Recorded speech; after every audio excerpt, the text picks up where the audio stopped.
मुग्धा और उसकी सास के बीच पूरा समय सास के किसी ना किसी काम को लेकर मतभेद चलते ही रहते हैं।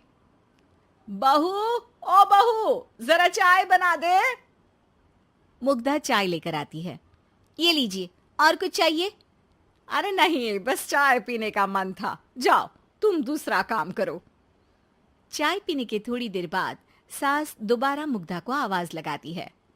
अरे बहू रे, आओ बहू, जरा हलवा तो बना दे, मीठा खाने को मन हो रहा है। इसी तरह मुग्धा की सास पूरा समय कोई ना कोई काम बताकर उसे रसोई से बाहर तक निकलने नहीं देती। कभी चाय, कभी हलवा, कभी पानी तो कभी दूध, हर समय खाने को चाहिए और उसके लिए अपने हाथ पैर बिल्कुल नहीं हिलाने। परेशान किया हुआ है इन्होंने। सास की जबरदस्ती परेशान करने की आदतों से दुखी मुग्धा एक शाम सचिन के साथ अपने कमरे में बैठी हुई बात कर रही होती है। सुनो जी, मम्मी जी की ये जानबूझकर मुझे परेशान करने की फरमाइशों से मैं बहुत फ्रस्ट्रेट हो चुकी हूँ। पूरे दिन में एक सेकंड का आराम नहीं मिलता। रसोई से बाहर कदम रखती नहीं कि बहू ये बना दे, बहुरी वो बना दे। अरे इनकी फरमाइशें चलती ही रहती है। अरे मुग्धा, माँ खाने की शौकीन है, पर उम्र हो चली है, खुद खाना नहीं बना सकती, इसलिए तुमसे बोलती है। अरे तो शौक भी उम्र देख कर रखने चाहिए ना। समझ में नहीं आता, हर समय फेविकॉल का जोड़ लगाए सोफे से चिपके बैठी रहती है। इतना सब डाइजेस्ट कैसे हो जाता है उन्हें? अरे तुम मेरी माँ से इतनी नफरत कैसे कर सकती हो? मैं उनसे नफरत नहीं करती जी, बस परेशान हूँ।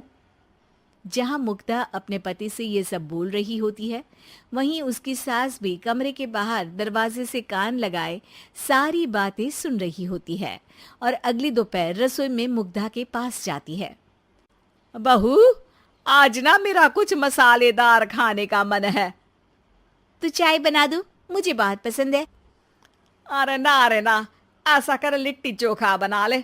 और हाँ, जितना मसाला बातों में मिलाकर पति को सुनाती हो ना, सब्जी में भी वैसे ही डाला करो, खाना स्वादिष्ट बनेगा।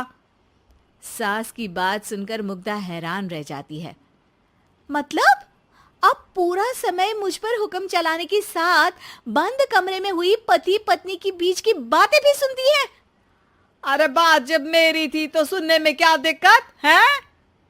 ये कहकर सास वहां से चली जाती है। अरे अब तो हद पार हो गई। इस तरह से तो ये मेरा जीना मुश्किल कर देंगी। मुग्धा सास की हरकतों से परेशान उसका हल सोचने लगती है और इसी तरह कुछ दिन बीत जाते हैं, जिसमें सास का जन्मदिन आता है। मुग्धा बहुत खुशी के साथ अपनी सास को एंड्रॉइड मोबाइल गिफ्ट करती है। मम्मी, आपको सबसे बात करने के लिए बहुत दिक्कत होती है ना? कभी सचिन तो कभी मुझे बोलना पड़ता है, पर इस मोबाइल से आपको कोई दिक्कत नहीं होगी। एक जगह बैठे बैठे बहुत कुछ कर सकती हैं अब आप। मोबाइल देख सासू माँ खुश हो जाती है, पर उसे इस्तेमाल करना तो आता नहीं, इसलिए साइड में रख देती है। जिसे देख मुग्धा घर का सारा काम छोड़ मोबाइल सेट कर सास को इस्तेमाल करना सिखाने लगती है, जिसके बाद अब सास पूरा समय मोबाइल में ही लगी रहती है। हाय, जब से मम्मी को मोबाइल मिला है मेरी लाइफ में कितनी शांति आई है। अच्छा है, इसी तरह बिजी रहे तो मैं भी सुकून की जिंदगी जी पाऊंगी। अब मुग्धा जब मन करे काम करना, जैसा चाहे वैसा खाना बनाकर खाना, पूरा समय रिलैक्स और खुश रहने लगती है। क्या बात है, आजकल तुम बहुत चहक रही हो।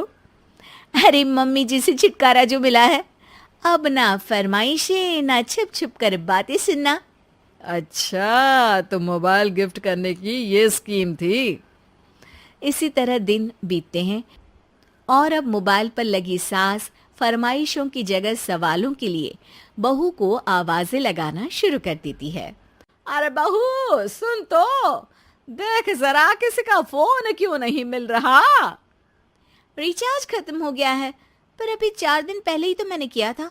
इतनी जल्दी कैसे खत्म हो गया? अरे मैंने कल तेरी कनाडा वाली मौसी सास से 3 घंटे बात की थी ना। क्या? इतना महंगा तो मोबाइल भी नहीं आया जितना महंगा इसका रिचार्ज पड़ रहा है। इसके बाद तो जैसे मुग्धा के दिन के 24 घंटे में से 20 घंटे सास के पास उनके मोबाइल रिलेटेड प्रॉब्लम सॉल्व करने की ड्यूटी ही बन जाती है। अरे मुग्धा, ये मोबाइल में अचानक तेरी मौसी सास की शक्ल क्यों दिखने लगी? और ये तो हिल भी रही है। मम्मी, ये गूगल डुओ का वीडियो कॉल है।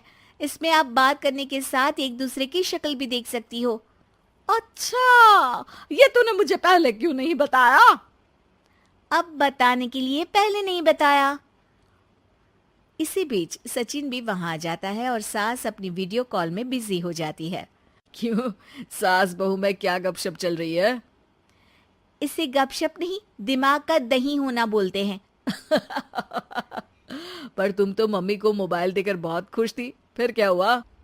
हाँ, उसका सुकून भी कुछ ही दिन मिला। अब घर के टंटे खत्म हुए तो मोबाइल की टिंग टिंग शुरू हो गई। देखो भाई, कुछ पाने के लिए कुछ खोना तो पड़ता है। आखिर तुमने मोबाइल अपने फायदे के लिए ही तो दिया है, तो फिर सवालों के जवाब भी देने पड़ेंगे, क्योंकि जब तक उनके हाथ में ये फुंथरू रहेगा, तुम्हारी लाइफ में प्राइवेसी और सुकून रहेंगे। कहने का मतलब है अगर इससे प्यार बढ़े तो दाग अच्छे हैं। अरे मुझे पहले दिन से ही पता है मोबाइल किस मकसद से दिया गया है।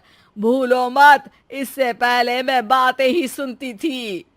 सास की ये बात सुनकर मुग्धा शॉक में और सचिन हंसता रह जाता है।